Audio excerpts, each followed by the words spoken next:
Good afternoon, brothers and sisters. 好的，师父。 How are you all today? Good. Very good. Okay, so let's see. Anybody new today? Oh, my mother do her hair. Wow. Huh? Is that really her? Yes. She went and set her hair. Oh. Let me see.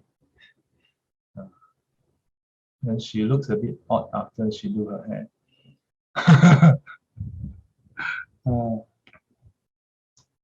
my sister's webcam is also not on. Cardell is not on. Nathan is not on.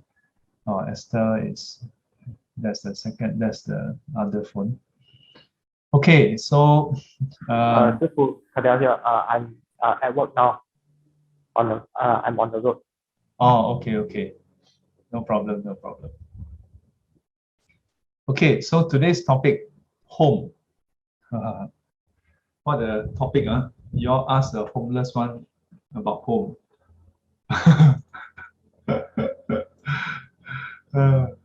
Every week, I will poke fun at the topic. Some of you may be wondering, Sifu, you agree with the topic, right? Yeah, I agree with the topic. Then I can poke fun at it, ma. If I disagree, then I cannot poke fun at it. So our true home. Every day we go to work and return home. But where is our true home? Who asked this question? Who asked?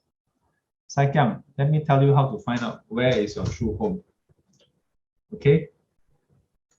You take your... Let me find my prop. Okay, let's say, imagine this is your... You go and take out your wallet, then take out your IC, then you turn around, your address is there. That is where your home is. Correct or not? Is that your home? Yeah, so problem solved. Okay, so end of the talk. I'll see you all next week. Shortest talk ever. Or is any of you lost? Don't worry, Mason. Nobody looking at your clothes hanging behind. Mason, look at the screen. Then, how come my clothes are all out there? It's okay lah. Clothes is clothes, huh? Don't be attached to them. So home. I think during NDP there was a song, right? Don't know what then. Home is but it's not my time, so I cannot remember the lyrics. My time, I only remember the Count on Me, Singapore. I can remember, but the later songs I can't remember. Yeah, but the song aside, what does home mean to people? It means different things. At the end of the day, no matter how well your day went, no matter how bad your day went, you go back home. Yeah. Sometimes you don't go back home. Yeah. Sometimes because you are overseas. Yeah. Maybe you are out on a business trip, but nowadays is very good. Everybody is stuck at home. So we are always at home. Yeah. So have you thought about how in the past, when you have a bad day, you hope to just go back home and then be comforted by the familiar place, where you call home. But nowadays, everybody work from home. Are they any happier? No, they may not be worse off, but they may not necessarily be happier, right? At least last time when you go to work, not happy, go home. Now, not happy already at home. Then how still not happy? Last time we go traveling, we go on business trip. Yeah. Then maybe rush here. Then when you finish, you're looking forward to going home. Yeah, back to your country, back home. then in that sense, your country is your home. Yeah. But now, for the past 1.5 years or more, we are stuck at home in our country. Does it make us happier? Maybe not so much for some people. Some people now want to find other home. Yeah. So what is home really? Yeah, what is home? In a way, it's like when we are young and we are when we have a nightmare, we wake up in the middle of the night, we have a nightmare. Who do we call? Ghostbusters. No. Alvin, you call Ghostbusters, right? I don't know whether your time. Yeah, it's about time as well. Also, yeah. So last time, we have this Ghostbusters movie, the original one, not the new one. Original one funnier. Bill Murray and gang. But of course, no lah. That's just a movie. If I remember when I was a small kid, when I wake up in the middle of the night, because sometimes it rains, then the thunderstorm, wow, then wake up, run into my parents' room, yeah, and then, and then I was squeezed into the bed, yeah. But I will always squeeze into my mother's side, yeah. Father maybe, yeah. If I try to squeeze father's side, cannot, because father is much heavier, cannot squeeze in, yeah. Mother can. Mother, you squeeze a bit, then she wake up. Come. Yeah. Father, I think cannot slap. So in a way, mother represents home.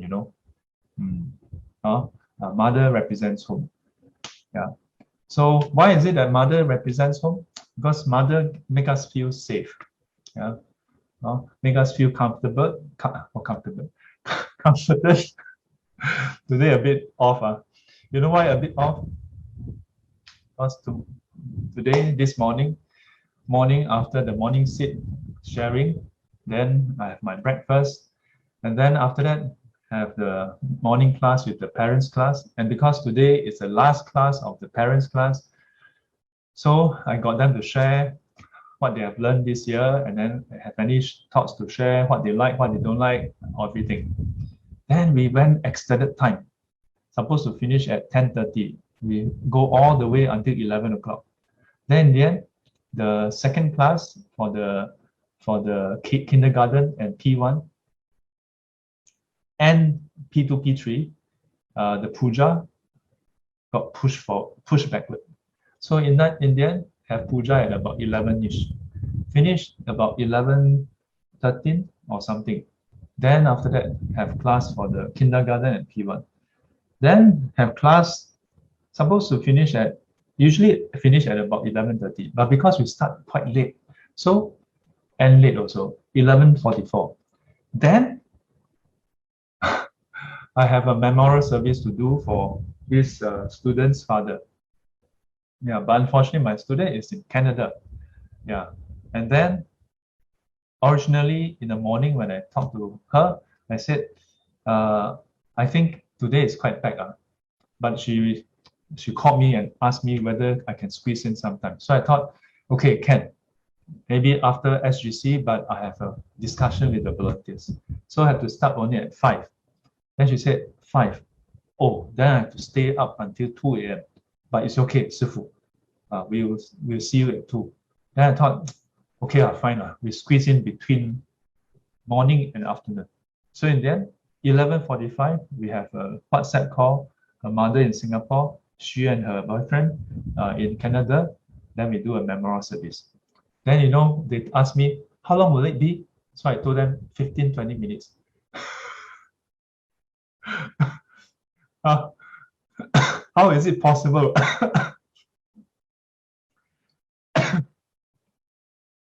Because when I do puja, I must explain. Then my explanation almost half an hour. So in the end, when I finished, it was about 12:30 something. Then I keep looking at that. I finished already. Then go and collect the breakfast, collect the run from the gate. Then finally settled down almost 12:40. Then started having lunch. Yeah, and so that's like 1 hour late. So eat halfway, 1 o'clock already. Yeah, really remind me of what my father used to say. 好喘气节. This few years I keep saying this, yeah, partly as a joke, but partly I start to feel like I don't know whether my father felt that way, yeah, but I really feel this way sometimes. Like I feel like in between classes, even when I want to breathe, I need to count how many minutes I get to breathe, But with our mother, it's different. Anytime you look for a mother, she's available. Correct, Nama? Unless she goes to make her hair. Today her hair looks a bit. This son is very horrible. Since young, whenever she go to do her hair, when she come back, I will look at her and then, what happened to her hair? They come on me like then she very strange. Then she, so from this, what can you tell?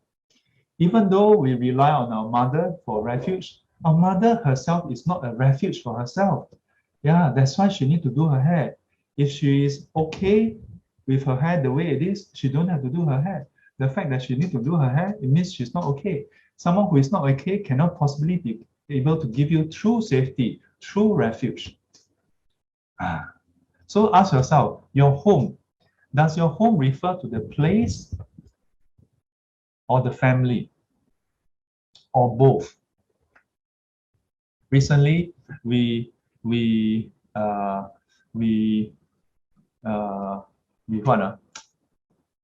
sell off the family house. Yeah, so it was our mother's decision. We respect her decision. So then we decided, before we move out, let's take a family photo. Yeah, before we move out, because after all, that family house has been home for us for a long time. Then you know what happened? Finally, when we settle everything, and then my dear elder sister, wow, she really multi-purpose. Yeah, she 包刷包害. You know what is Albert? Do you know what is 包刷包害? Don't know. Let me tell you.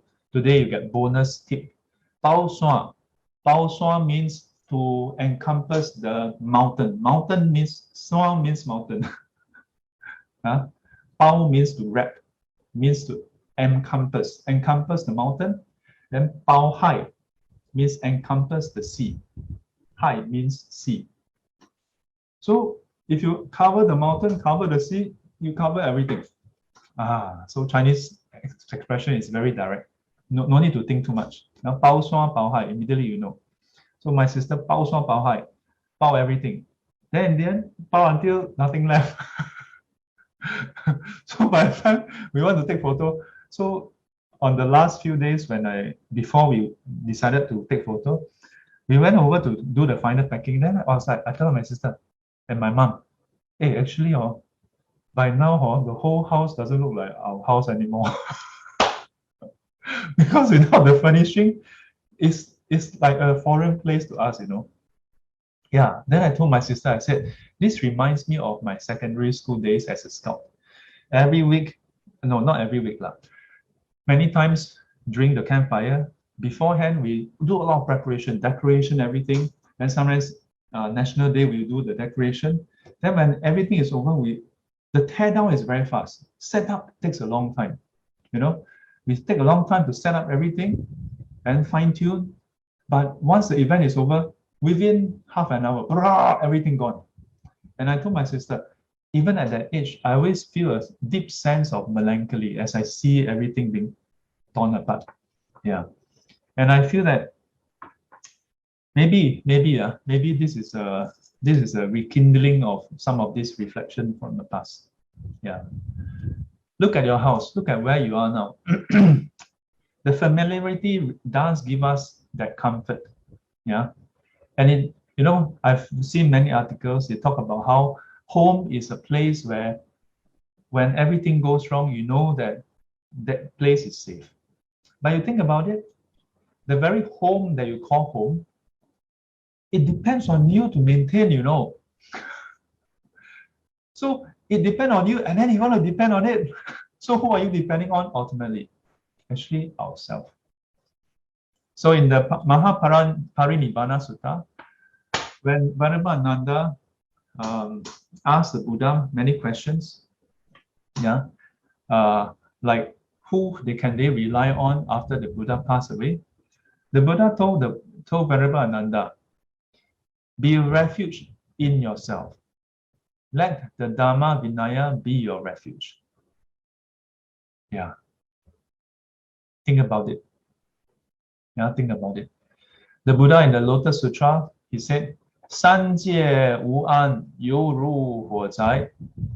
That in the triple realm, sensual desire realm, formless realm, which is the entirety of the world, that sentient beings traverse and take rebirth again and again. Surely that is more stable than our home. Yeah. Today we have our house.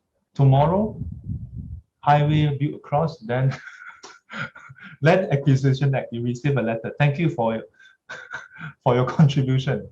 This is the compensation amount. Actually, a lot of people complain about this. Sidetrack.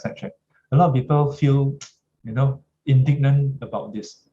Singapore, only the government have a say.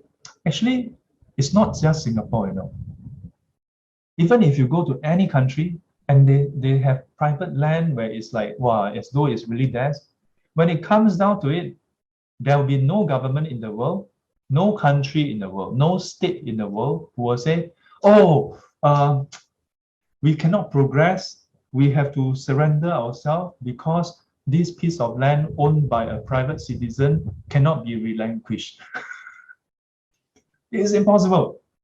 When it comes down to it, if the country needed to defend itself, your house is going to be demolished. Nothing is safe or permanent in this world. Not by virtue of your deed or title to it, not by virtue of the insurance you buy. Insurance doesn't ensure that it doesn't get damaged. In Singapore, we are very safe. We don't have to buy insurance against natural disaster. If there's hurricane, earthquake. Singapore is so safe. We don't have all this natural disaster. Yeah. But still, it can be taken away. Yeah. Either directly or indirectly. Indirectly, we die. So where is our true home? Where is our true home? In a way, we can say no true home. If you can accept that there's no true home, then you are finally at rest. Yeah. You're at rest with the fact that there's no place for rest. If you keep on hoping that there's a home where you can rest on your laurels, then you will never be safe. You will always feel uneasy. You will always feel unsafe. You will be always anxious because such a place don't exist.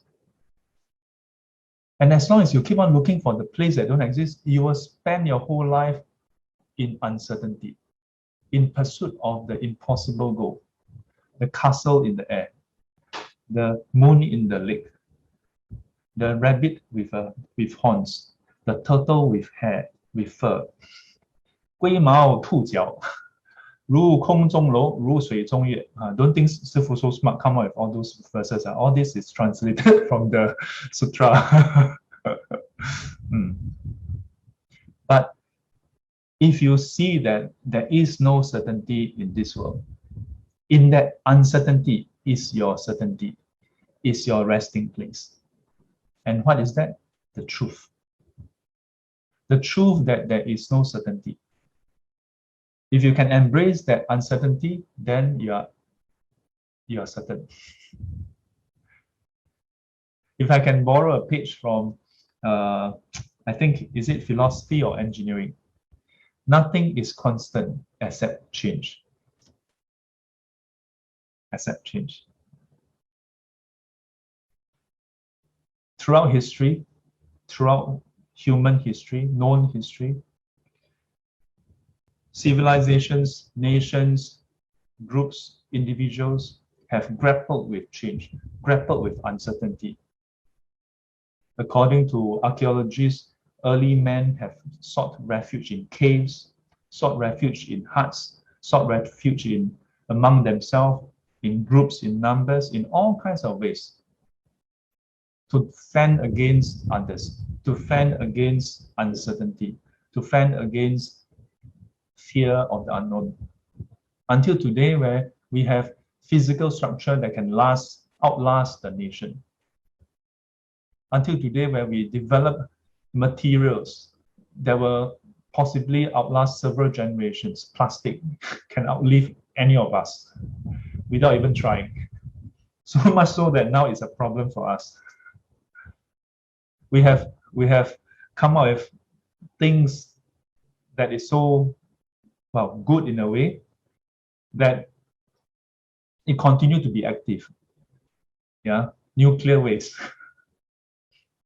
So now we cannot even find a safe place for ourselves. Now we have to figure out how to have a safe place for all this nuclear waste.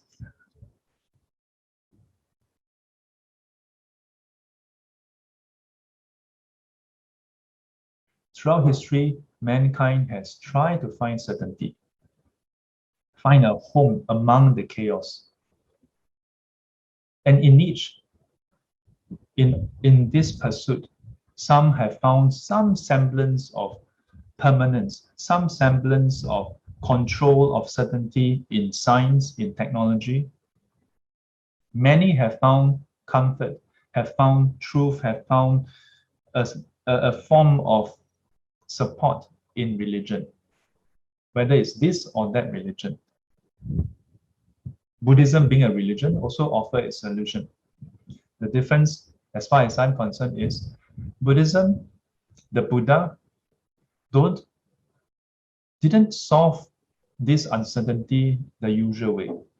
Instead of promising you some certainty, he tells you this is how it is. Instead of telling you that the certainty don't exist, he tells you in even greater detail than you cannot even ever imagine. He dissected so thoroughly for you that he doesn't leave any shred of possibility for us to be misguided, for us to have even the slightest iota of hope that there is certainty. What a very interesting way to approach it. Instead of comforting us, much like a mother would comfort a little boy or girl who just woke up from a dream, it's okay, it's okay. The Buddha tells you, no, it's not okay. This is how it is. Dreams are like that. Stop dreaming. So Buddhism is not for the faint-hearted. Buddhism is for the courageous. Buddhism is not, the Dharma is not for those who are not matured. It's for the matured. Yeah. Unless you are matured enough. Otherwise, you'll find the Buddha's answer not palatable. You'll find it distasteful. You'll find it shocking. You'll find it troubling. Then you come in hoping to find a rosy picture, and then you are awakened to a harsher truth. But truth is the truth, is the truth, is the truth. It's not trying to be harsh to us. It's not trying to be nice to us. It is just the way it is. And until we get to terms with it, until we accept, no, I shouldn't say accept. We should say until you realize that regardless of our acceptance, this is how it is. Until then, you will never find a home in this world. A home that would fit our ideal. Such an ideal don't exist. Yeah. But if you can embrace reality, if you can move towards reality, then you'll find that you're okay with the waves. You'll be okay with whatever comes. Buddhism doesn't promise you that, oh, you embrace Buddhism, then only good things will happen to you. When there are conditions, good things will happen to you. When there are conditions, bad things will happen to you. But by then, if you can reach that state, then you stop grasping onto it as good or bad. You just see that it happened the way it happened. Come rain, come shine, you just accept it as it is. You no longer think, oh, why did it rain? You no longer think, why did it not rain? If you get retrenched, you accept, okay. And even if there's injustice, you accept that the injustice is the way it is. You don't fret over it anymore. This is the kind of peace that the Buddha discovered. This is the kind of home, if you will, if you can even call it home. But keep in mind, this is not a home for everybody, because most people cannot fathom it. Most people prefer the dreamy, rosy home. Much like how young people, or maybe not some, maybe not young, also have this idea, yeah, of true love. Yeah, Buddhism is not. It's not that. And if you can do that, then you'll be at home everywhere. You don't need an external home. You'll be a home in yourself. You'll be at home anywhere, everywhere, with anyone. Then it's what we call 大自在的境界。阿弥陀佛。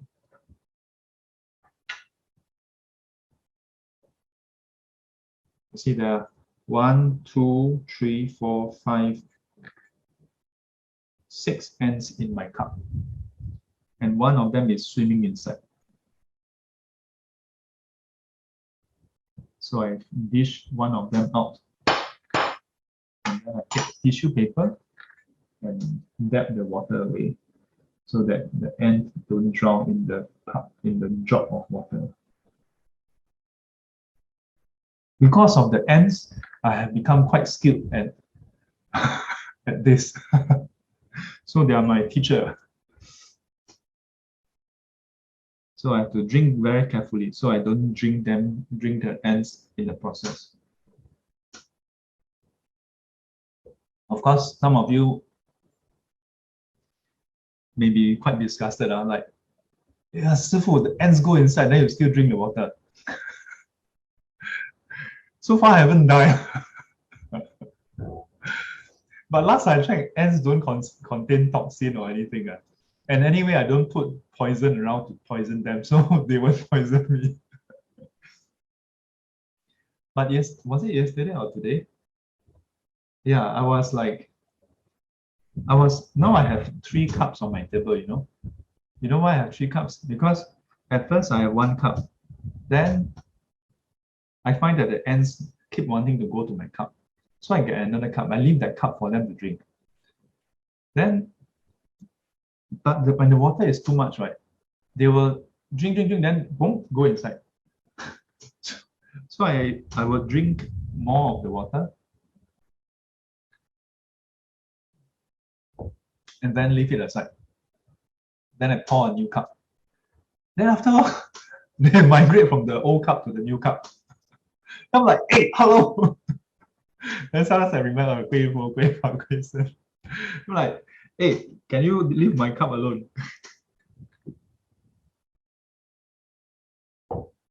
So yesterday, I think yesterday, I decided, okay lah, since you all like my cup so much, I will finish the water and leave just enough for you to drink, but not enough for you to drown. If you still drown, not my fault.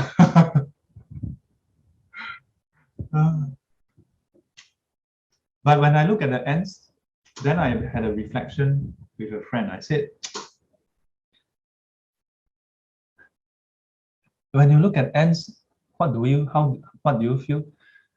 I'm not a very compassionate person, but when I saw the ants, I felt quite sorry for them. No? I'm like, hey, we have, as human beings, we pay cents for liters of water, you know, such that anytime you go to the toilet, you go to the sink, just turn, you have plenty full of water, you know. Like you don't have to even think about it. Just drink and wash and whatever. Now people shower like nobody business. And then a poor ant You know how hard it is to come to your table and drink water from your cup? They have to almost like climb 100-story high and then walk from Geylang to Toa Payoh. I mean, in terms of their body size, right?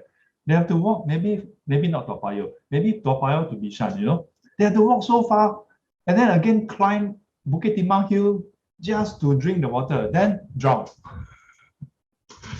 Yeah. Then before they drink, then the one who came late, wow, yeah, water. Then suddenly you pour and then they Yeah, so I feel quite sorry for them. So I thought, leave them some water. Yeah. If we cannot even give little creatures like ants a home, do you think we deserve a home? How selfish we are, no? How so big? And many times I hear students say, 师傅, but a lot of ants. Oh, your house so big, no? The ants are so small. Leave them alone. Me too. Yeah, sometimes, I mean, not that we are selfish, but sometimes we got to think in perspective, right? How much space does the ant occupy? Or then one of you take a photo. So you see, I allow them. Then now my whole house full of ants. No, I haven't heard of anyone have that happen. Okay, 2:43. I decided today I'll just get to the point. Then give you all a bit of time, not too much, a bit of time for you to ask questions. Yeah. If I can get the message across in 1 hour, why must I take 1.5 hours? If I can get it across in half an hour, why should I take 1 hour? If you can understand in 10 minutes, then I don't have to spend half an hour. So ask your questions now. I know you all are quite shell-shocked. I give you 3 seconds to breathe.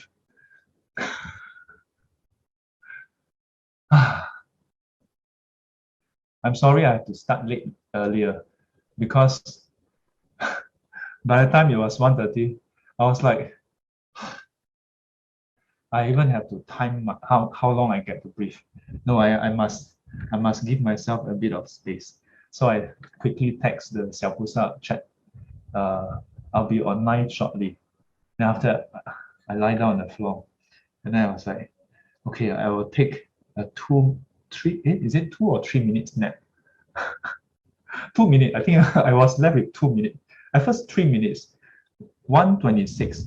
Then I thought, okay, I will wake up I will rest until 1:29. Then by the time I finished texting, already 1:27, I was like, 1 minute. So I quickly, okay, never mind. Then I lie down. Then I started to reflect, okay, a bit. So this is what I do. Before, when I first see the topic, I will just think about the topic. Then on and off, here and there, think. Then you will form a message. Yeah. Then just now, okay, final touch up. Then lie down, think halfway, So 1:30, I was like, I quickly text, and then I told them, give me some time. Okay.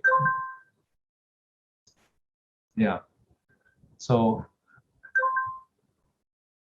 how? Like, any questions? Why today you are so quiet? Now suddenly you are not sure where you are now. Your home is not your home. It's just named home. That's why you can sell it and someone can call it home. If it's truly your home, nobody else can take it anymore.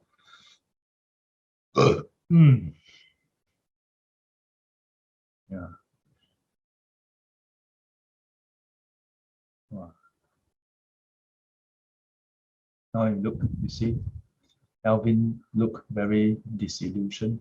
Mayton looking on the donor table or floor, feeling a bit, what's the point of all this? And then Choi Kwan looked a bit dazed. May, are you okay? Okay. The day Vicky say you were not so well. Huh? Hey, today you're having a different background from the other place, huh? How? Okay. No question. We'll end here. Someone posted something in the chat. Let me see. Shifu, I use a water bottle so the ants can't get in, so they can't drown. That's what you think. Your ant and my ant is different. My ant, I I used to have this hot water, the air pot, where it's plugged into the with electricity, and then you just boil, right, and you'll keep warm, and you can just use it anytime. The spout. It never occurred to me, So a few times when I make some drinks, then I'm like, hey, I did I not check my cup just now? How come there are ants again? I was like, my goodness, didn't want to hurt y'all. I'm so sorry. Scoop them out.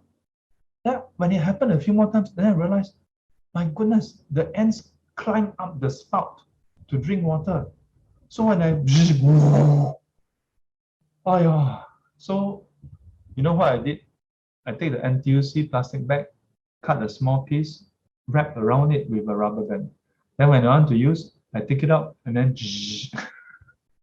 those who have come to my place, I stopped using that because after a while they are always around. So I use the kettle, electric kettle. Then you know what happened? After I finish with my drinks, sometimes I boil a bit too much, so there's still some water left. Then after it cool down, the ants all go inside. So every time when I boil again, I have to check my kettle. Is there any ants inside? Then I have to scoop them out. So nowadays, I have trained myself. If I want to make a cup of coffee or Milo, I will boil just enough. I fill up with water. I listen to the sound. Okay, enough. And okay, then boil. Pour every single drop, and then open up the lid, put it upside down so that it's completely empty. Yeah. I'm not sure about water bottle. I think the ants here will find some way inside. But I have accepted them, so they are quite happy with me. But in the past few months, they disappeared. I don't know where they went. I think it's the weather. Yeah. So I think now the weather changed, then they come back and visit me again. Yeah. Mei Zhen asks, Shifu, can you briefly elaborate on how we can be refuges for ourselves? Is it mainly through regular cultivation practice? In a nutshell, yes. Yeah, in a nutshell, yes. Because nobody else can be somebody for us to depend on. The Dharma Vinaya is a refuge for us only as far as we apply them, we practice accordingly. Yeah. In this whole world, with its Brahma, Mara, Gandhava, Asura, with its kings, princes, with its ministers, MPs, with everything in the world, no one can offer you refuge. No one are you able to control except your present mind. Yeah. So only this is what little you can do about. Yeah. So in a nutshell, yes, to be a refuge in ourselves is to apply the teachings and practice. Then you can be a refuge for yourself. Think about it. I often talk about not being an air conditioner, right? Yeah, you remember the air conditioner story? If you if you tell yourself, if this person say this, I'll be happy. If this person don't say this, I'll be happier. If this person do this, I'll be happy. If that person don't do this, I'll be happier. Then your happiness is placed in people's hands. It is like you are the air conditioner, and people can decide to make you hotter or colder. Beep, beep, beep, then you hot. Beep, beep, beep, cold. right? Yeah. But if you want to be in control of your own inner peace, your emotional temperature, then you must not depend on other people to do this or say that. In that way, then you can be a refuge for yourself. You can be a home for yourself. Then anywhere you go is okay. You can be at ease. Today you have a house to stay, okay. Tomorrow you move into a small HDB, also okay. The next day you are homeless, also okay, no problem. Huh? Homeless?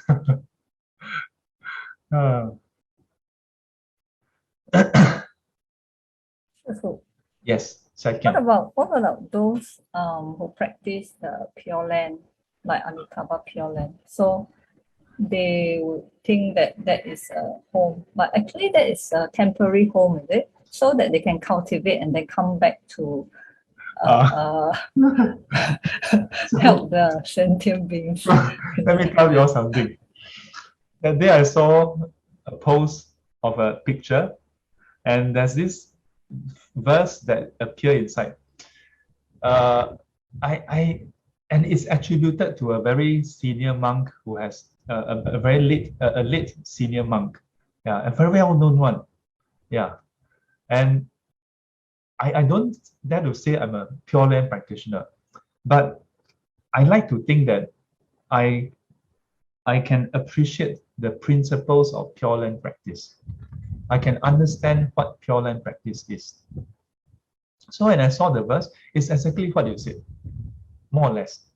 The concept that, Pure Land, Western Pure Land is a place of rest. Should I share that verse with you? We don't mention which one, okay? Because when I saw it, right, spontaneously, I came up with a four verse reply. And then I was going to reply to that person who shared that post, then I hesitated. So I shared with a friend. Then later I shared with my family in the family chat. But I think they didn't catch it. So I don't have to share in the, you know why? Because that monk is a very senior monk and very well known. He's not alive anymore. So I'm not afraid of offending him or what. I mean, it's more that I feel that I don't know why he write that way, but I feel that there are many people who respect him a lot who will be offended, and they will be clouded by emotions. They cannot see what I write clearly. Yeah, so I don't tell you who, okay? But if you have seen the verse before, don't say it out. Don't go and post there and then post on Facebook. Sifu, I know. I just saw that image also. Don't get in this time. This time, please tolong. Okay, I share with you. Let me search the family chat. Just nice. You happen to mention. At first, I also thought, yeah, there are, actually in modern times, there are some venerables who say, like they talk about the temple being like the home, the second home, Then I'm like, whenever I attend some of this occasion and then the senior monk says such thing, then I'm like, 我们出家人何来的家? But I like to think that they say that because that is pleasing for people. Yeah, it is easier to understand. You tell them Nirvana is homeless. Is where you can accept homelessness, then everywhere is home. Like, people cannot understand. People, the head are wrapped here, wrapped there, then they'll die in confusion, So I think these venerables are very compassionate, not like me. Okay, so I read to you the verse. So the verse go like this. Okay, where is the verse? Oh wait, this WhatsApp. Whoever write the WhatsApp code, right, really need to be slack, because every now and then you will say that your phone is disconnected. Yeah. Okay. So this is the verse. It says, 西方是归宿，如老农夫等太阳西下，可休息了。Yeah. So let me translate for you. 西方是归宿. So the 西方, the western direction, referring to Western Pure Land, 是归宿 is a place of return. Yeah, it's your home where you return to basically. Okay. 如老农等太阳西下. I feel that this part, I doubt whether it's written said by him because doesn't have the Chinese literature 押韵, no? 七句, 五句, 四句, don't have. So this is very 白话. So, but it means that it's like the old farmer waiting for the sun to set in the west. 可以休息了, then you can rest. Yeah, so that's to say, when you go to Western Pure Land, that's your home where you can rest. So when I saw it spontaneously, I thought of four verse reply. Because I don't agree with this. So this is my reply. Y'all feel free to criticize. But if you criticize, you better come with something better. No. Feel free to criticize, okay? So this is my reply. 西方即日行，西下东有生，菩萨道一耳，无倦度众生。Yeah, so I wrote 西方即日行. So I say the western direction, in other words, Western Pure Land is like the sun's movement. 西下东有生. So when you do a reply, it must refer to what they said. So I said, it's like the sun's movement. It sets in the west, but then it rises in the east again. 菩萨道一耳. Yeah, the Bodhisattva path is likewise similar. 无倦度众生. Yeah, tirelessly liberating sentient beings. This is my impudent reply. This one, 文盲书生. This is the what you call that? It's quite. You know why I know how to write it out? Because there's the 汉语拼 you can write. If you ask me to just write, I think some words I don't know how to write. Like 生, I don't know how to write 生. But I know how to express it. Yeah. So, I have explained the verse already, right? Yeah. So let me explain why my reply is like that. Because to me, Pure Land is not a resting place. It's not a home. It's not the final destination. It's just a starting point. It's a starting point for us to go there to embark on the Bodhisattva path or to continue our learning of the Bodhisattva path, to practice the Bodhisattva path. Because in the end, you don't stay in Pure Land forever. In between, you are supposed to then continue to go to various worlds to help liberate the countless sentient beings that are suffering. So how can it be a 可以休息了？不可以休息 no rest. Yeah, that's why I don't dare to reply, because first of all, I don't know whether it's really spoken by this old master. Because to me, like this kind of standard one can come out with 4 verse reply just like that. I think he should be able to come out with something more, got pattern one. The original verse don't seem to have that kind of, 味道. Yeah. So this is just nice a reply to your question. Yeah, that you are right. A lot of people think of Pure Land as a home to return to. Yeah.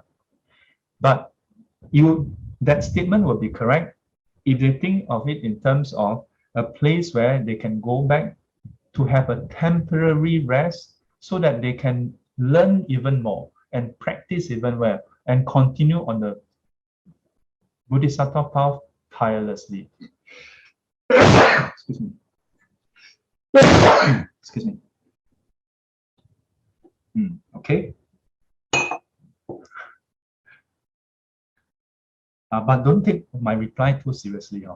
This one, you must go and criticize it, see whether there's any imperfect view inside. Okay, any other questions? 3 o'clock. Oh, like Danny.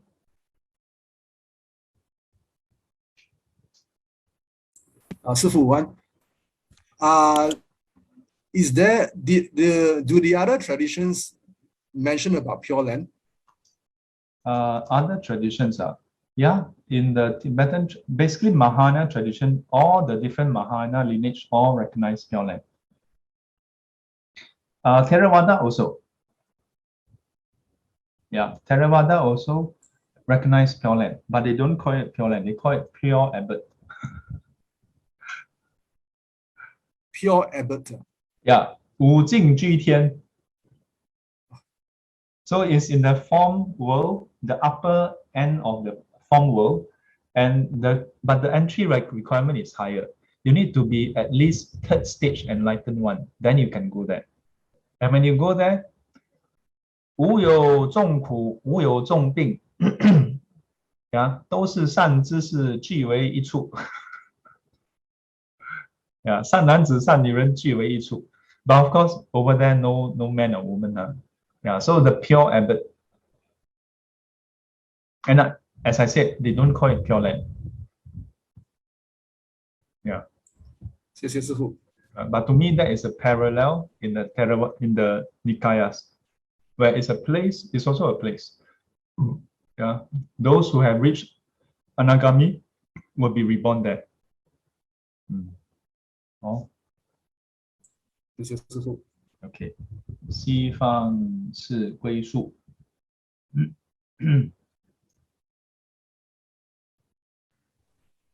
师父。Aye. So what is the entry requirement for Amitabha Pure Land? Is it 7日7夜念佛一心不乱，乃至不是他们是讲hang on.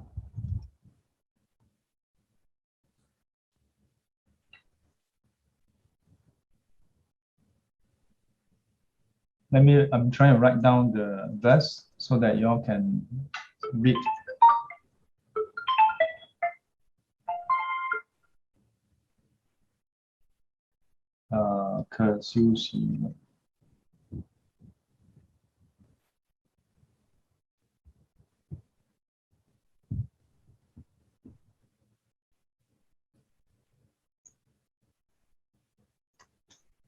So this is the original verse. And then this is my reply.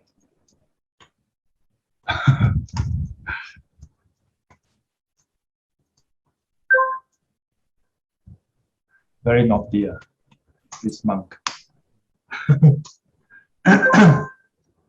Yes, sorry. What was the last question? Just now we are talking about entry requirement. Oh, so yeah, you are entry. saying that the pure abbot, right, at least have to be in Anagami, right? So what about the Amitabha Pure Land? Because according to Amitabha Sutra, the Amitabha Jing, 是要念到一心不乱，对吗？ Yeah. 心不颠倒，意不散乱。 Yeah. So if you look at the Medicine Buddha Sutra, it also talk about how you can observe the 8 precepts and then make a vow to be reborn in Pure Land. You can be reborn there. Yeah. In the Nikaya, there's a sutra that talk about how if you observe the 8 precepts, then you can make an aspiration to be reborn in the various heavenly states. Yeah, so this is a parallel to the Medicine Buddha Sutra. Yeah. So that means it's still 戒定慧 basically. Precept. You still have to practice. Yeah. But actually, to be reborn in Pure Land, there's another requirement that many people seem to ignore, which is 要发无上菩提心. You must evoke the aspiration to attain Buddhahood so that you can liberate sentient beings. Yeah. So Pure Land is not just a place, it's not a peanut, so it's not a shelter halfway home. You cannot make it here, then you want to escape somewhere. No, yeah. No, because Sifu, nowadays there's this teaching to say that 依靠佛力 instead of 自力. That means they say Amitofo will have the power to help you so long as you chant the Amitabha's name. Yeah, it's just like, you know, nowadays you see some of the tuition center, right? Then they show you students in our tuition center all A star. You come to our tuition center, confirm A star. Hey, they're not wrong. Those students are really from the tuition center. Yeah. And if you go to the tuition center, you will get A star. But what does it mean by go to the tuition center? You must do all the homework.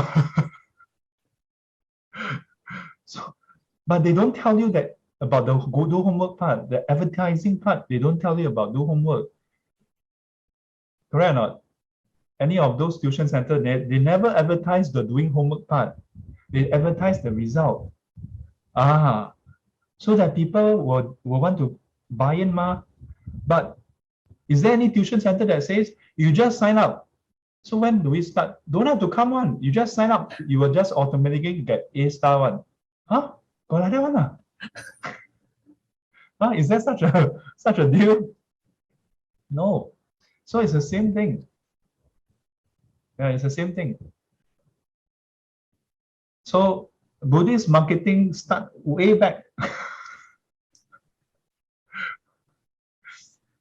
It's about positioning. You tell people upfront, must practice. That's exactly what the Buddha said. Then look at how successful it is. For some people, yes. But for many people, especially the later ones, cannot make it. So later generation have to tell you, don't have worry. You just follow me, can already. Then follow me, who must be practice. Yeah. There's no lineage. I can say there's no lineage that dare to tell you, look you in the eye and say, you don't have to practice, I practice for you. If they dare to say that, then they must be after something else. Usually like that one. Usually the less you have to practice, the more is like that one. Squeeze very hard one.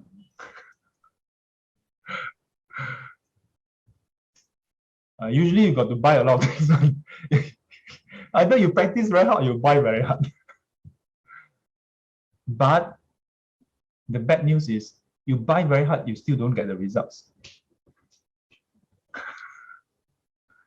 Yeah. So better practice, better practice. Don't waste time.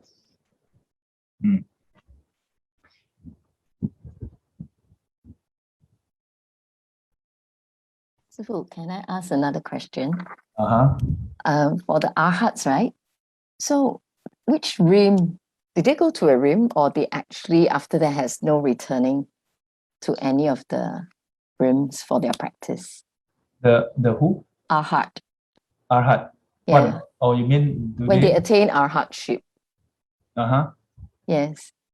So do they after that go to a certain rim for their further practice? They are. So this is where I must cite the sutta. So 不可说,不可说. So what happened to Arhat after that? So depend on whether you are practicing the Bodhisattva path or the classical teaching. Classical teaching, the answer is none of your business. Your business now is to get to that state. What happened after that? None of your business. But if you are on the Bodhisattva path, then it's your business. Then the answer is even nirvana is a temporary resting place. Yeah. And in the ultimate Mahana teachings, nirvana is not separate from samsara, right? So it's not an additional place to go to at the first place. There's no such additional place to go to. Yeah. I dare to say this because most of you attended the Heart Sutra. So those on the YouTube, you accidentally chance upon this, then you're, no nirvana. have. Guai, go and read Nikaya, practice, okay? Don't worry, guai, hola, guai, go and practice.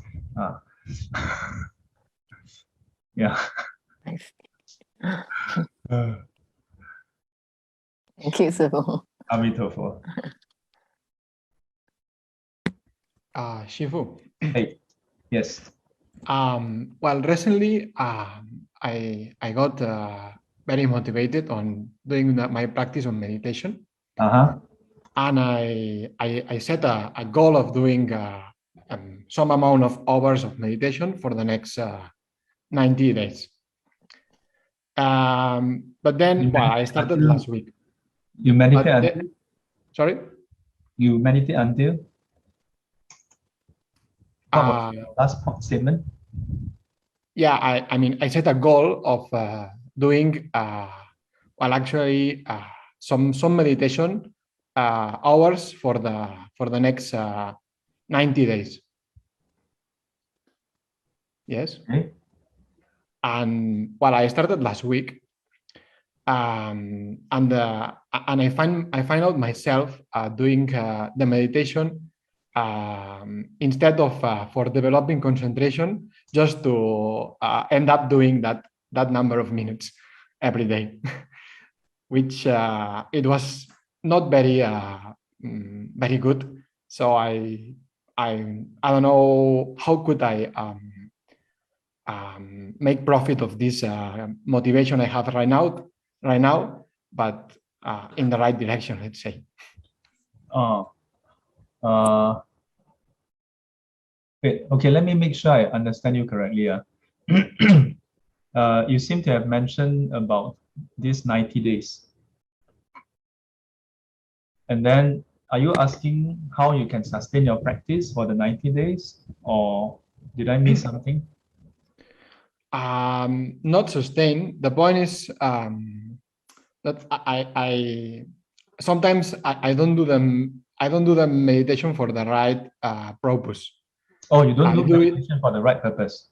Yeah, just to do the minutes, because I set a goal, so then I have to do it, and then I'm doing just because I have to do it, but not because of developing concentration itself. Okay. That and then what is your question then? I don't know. Like I am asking for advice, because doing it just because I have to do it is not giving me much benefits. So two questions. Also 2 points. The first point is there's a name for this kind of meditation. This is called the pastime meditation. You meditate and then the time pass. So this is called passing time meditation. So the second point is, but who is forcing you to do this? I mean, myself. You yourself force yourself to do it, but you don't know why you force yourself. I mean, I force myself because I want to progress on the path and to have more concentration. But why do you want to progress on the path and to have more concentration? Aren't you satisfied with where you are? No, I'm not satisfied, to be honest. So what is so bad about your present state that you want to progress on the path and have more concentration? In short, suffering. So what is it about your present state that is causing you suffering? I mean, the defilements that arose in my mind. So what kind of defilements arise in you? It depends on the situation, but I can get, greed, aversion, or delusion. Careful, at this rate, you might just get enlightened soon. I have no answer. Well, then that's the answer.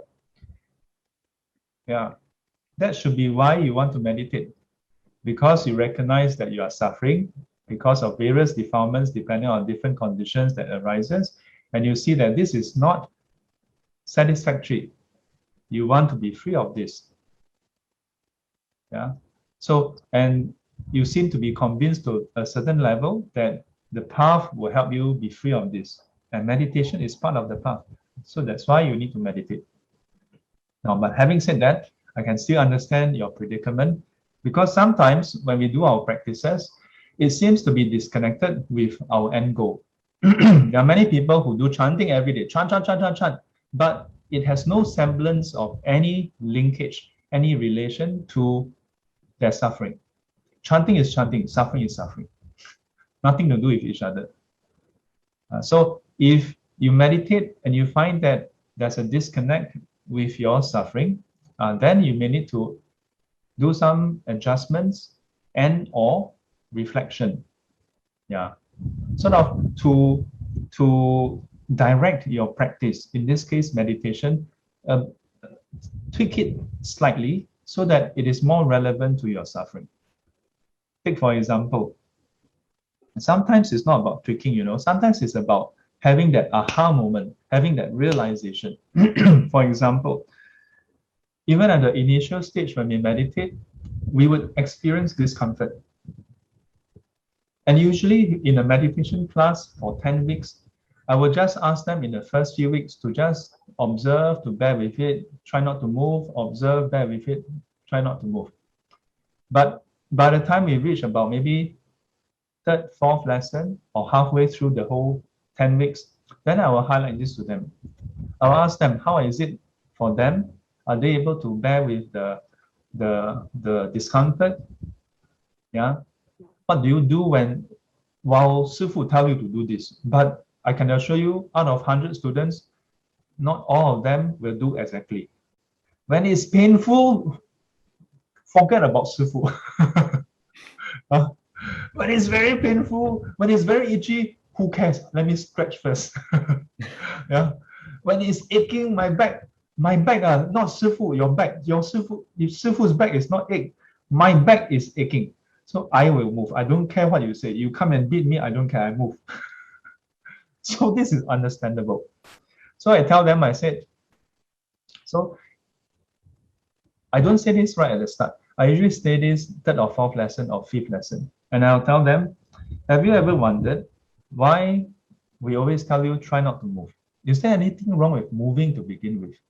Nothing wrong. The Buddha and the Arahants walk here, walk there, walk here, walk there. Right? So nothing wrong with moving. So then why not move? The problem is, if every single time we are faced with discomfort, we only have one option, which is to move. If this is the only option, then we are not free. Then when faced with unpleasant circumstances, disagreeable comments in your face, when people say things in your face or in the chat where everybody can see, are we able to not move?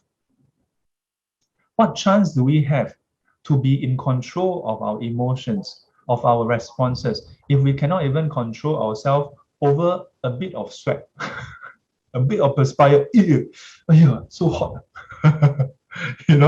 yeah, a bit of mosquito, then what chance do we have? But the truth is, whether Sifu say this or not, it is happening, right? It's up to you to be able to be aware of this. So in a way, there's no tweaking to the practice. It's more about tweaking how you look at the practice. Practice is still the same practice. But up to individuals to glean insight. Yeah, to glean insight from your practice. Yeah, and how to relate that practice and extend what you learn from the practice. A lot of people think meditation is simply about quieting the mind and then having a good sit. Yes, that is important also. If you sit for 30 years, never have a good seat, then maybe you're doing it wrong. You know, maybe before you reach 30 years, you should check with your teacher, check with somebody else. Is there something I'm doing wrong? But that is not the only thing. Because Buddhist meditation, end goal is wisdom, right? End goal is wisdom. So while we are meditating, whether it's good seat or bad seat, whether there's pain or no pain, we should reflect on it. Besides observing it, besides that bearing with it, building up our resonance, we should also reflect on it. What does that tell us? When our body sometimes painful, sometimes not painful, what does that tell us? Subject to pain is this body. Subject to change is this body. Not within our control. No self. You don't have to go and look through the encyclopedia, the Dhammapada, the Abhidhamma. Wow, must go and climb the mountain, go and look for Rinpoche, then hit your head a few times, then you can understand. If you can understand, if you really go and observe, then you see this is how the body is, not within your control. When there are conditions, you perspire. When there are no conditions, don't perspire. The mind, when there are conditions, there are thoughts. No conditions, no more thoughts. Meditation is simply changing the conditions. That's all it is. Similarly, in your day-to-day life, when people do something, say something like this, like that, like this, and that, in the past with conditions, anger arises. You know, anger arises. No, so when you change the conditions, then anger no longer arises. Yeah, but as long as the conditions haven't changed, when you meet the same situation again, you still get angry. So even though you still get angry, that's also realization. That's also insight. They say, now I see the pattern. The difference is that although you still get angry, in the past, when you get angry, you think that person is the problem. So now, then you have two problems. One is your anger, one is your wrong view that is that person's problem. But now, at least after learning Dharma, meditate, you have the clarity of your mind to see, yes, there's anger, but you see that it's your problem. And you see the different conditions arising. And you start to appreciate that the person do play a role as a trigger, but not the cause.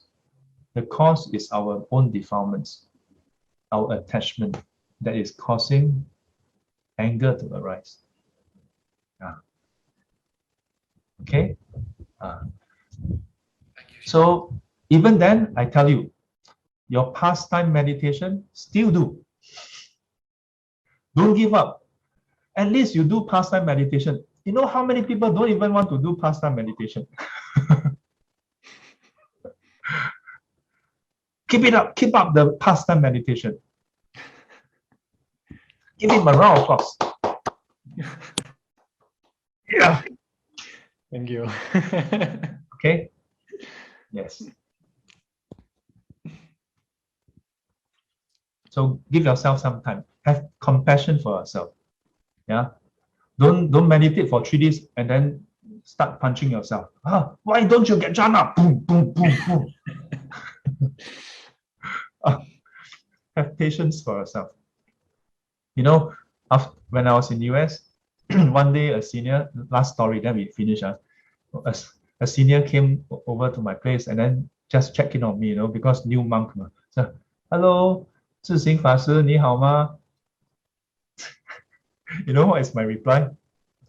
以好坏不以坏好. He asked me, are you good? Then I said, better than bad, worse than good. I wasn't trying to be funny. I was very intently reflecting on dependent arising, So my response is like that. He's like, He's also very nice. He just laughed it off.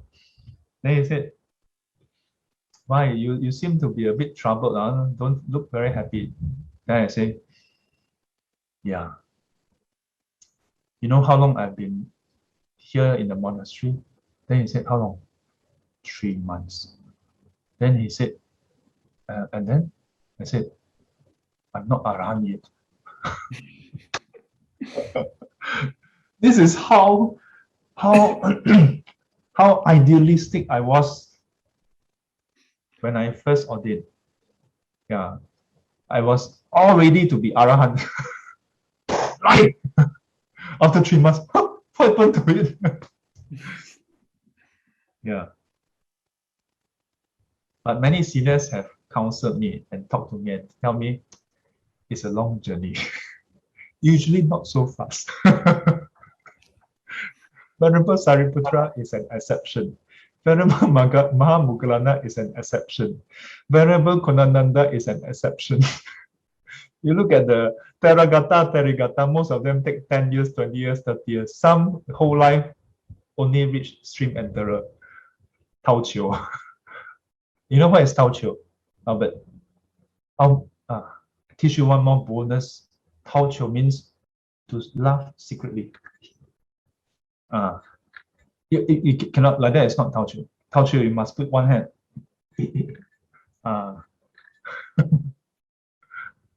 Okay. Like second like that. Yeah. So, have you all found your home?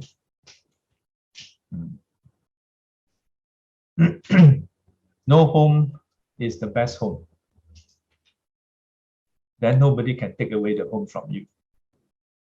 Oh, last thing, Xiaofang said, if someone do not practice when alive, how will the puja chanting on Di Zhang Jing, Amito Jing help those who have passed away? Yeah, how? How does it help? It depends. It depends. For example, when I was really young and I watched the movies, and then I hear the chanting in the movie. Namo tassa bhagavato arahato samma sambuddhassa. You know the voodoo movie, the Thailand Gong Tao movie. Then every movie is the same. One guy go to Hong Kong, Hong Kong guy go to Thailand, then go on business trip, then fool around, then after dump the girl, then go back home, then the girl get pregnant, then got the baby, then the baby miscarriage, then later go to find the black magic sorcerer master, whatever, then cast a spell, put the photo, then the man go back Hong Kong have another wife, then after that the wife also get pregnant, then suddenly the stomach come out with all the scorpion and all whatever thing, then later wow, then like this like that, then the stomach very hard, black, then after fly over to Hong Kong, to Thailand, then go and look here, look there, then found that the woman has already passed away, whatever, then later go to the temple, then Thai monk say whatever, then after that start, then never mind, I help you, then start to chant Namo Tassa. Then from the Buddha image, take out one leaf of the lotus flower, then multicolor. Then after that, all the evil go away. At that point in time, I also don't know what is Namo Tassa. I only know that, wow, whenever at the end, the last 5 minutes always come out the same thing. Namo Tassa. Wow, then you feel like, 来了, power. So the truth is, for many people, it's a very devotional, emotional experience. When you hear chanting, then whether you understand the chant or not, whether you believe or not, you just feel a bit more spiritual. And dare I say, how many of you, when you hear the Christian psalms, it's very uplifting, you know? I mean, I have to be honest, even though I'm a Buddhist monk, I don't agree cognitively with theology, right? I just don't have such a belief. I cannot wrap my head around it. But I cannot deny that when you hear Silent Night, it's very calming, right? It's written for that purpose. When you listen to Amazing Grace, even though you don't subscribe to the Amazing Grace referring to God, because you don't believe in such a God, you can still feel very high, so to speak, in a positive way. Okay, I say this not in a denigrating way. So crazy people out there, please don't misquote me and say that I'm putting down. I'm saying, using that as an example, that even if you're not a Christian, you can connect with the emotions that is induced as a result. So I like to think that there are those, not all. There are some people, they hear Amazing Grace, they don't feel that it's amazing. They feel like, what is this? Yeah. But a good number of people, yeah, when you hear some of these songs, you feel very, very, very uplifted. Yeah. So similarly, even those who don't practice, when they hear 地藏经, when you hear the drum and then the mu yu, yeah, when you hear Namo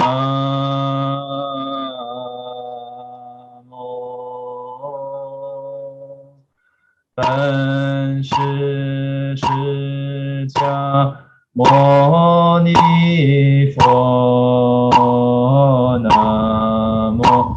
Of course, chant better than me lah, huh? Then quite naturally, you understand, don't understand, you feel your mind is quietened. It's designed for that. But does it work on everybody? No, I must tell you, no. Yeah, it doesn't work on everybody. Buddhism don't guarantee the kind of work on everybody kind of thing. Yeah, depends whether the person have that connection. Yeah. So that's a short answer. So that's why I spend most of my time, or in fact all my time in classes, trying to get people to practice now. Don't wait until you die already, then you, Sifu, can you help me chant? They never attend any class. Okay, I still chant, but limited results. Don't say don't have, but like you are supposed to be able to get so much result, but because you don't practice, you get like that. Still have lah, but compared to like this and like that, like this, like that, you want to win Toto 5 million or win $50? $50 still win one. You win one number, people win 6 number, you win one number. 阿弥陀佛，愿消三障诸烦恼，愿消三障诸烦恼，愿得智慧真明了，愿得智慧真明了，普愿罪障悉消除，普愿罪障悉消除，世世常行菩萨道。世世常行菩萨道。阿弥陀佛，阿弥陀佛，起立。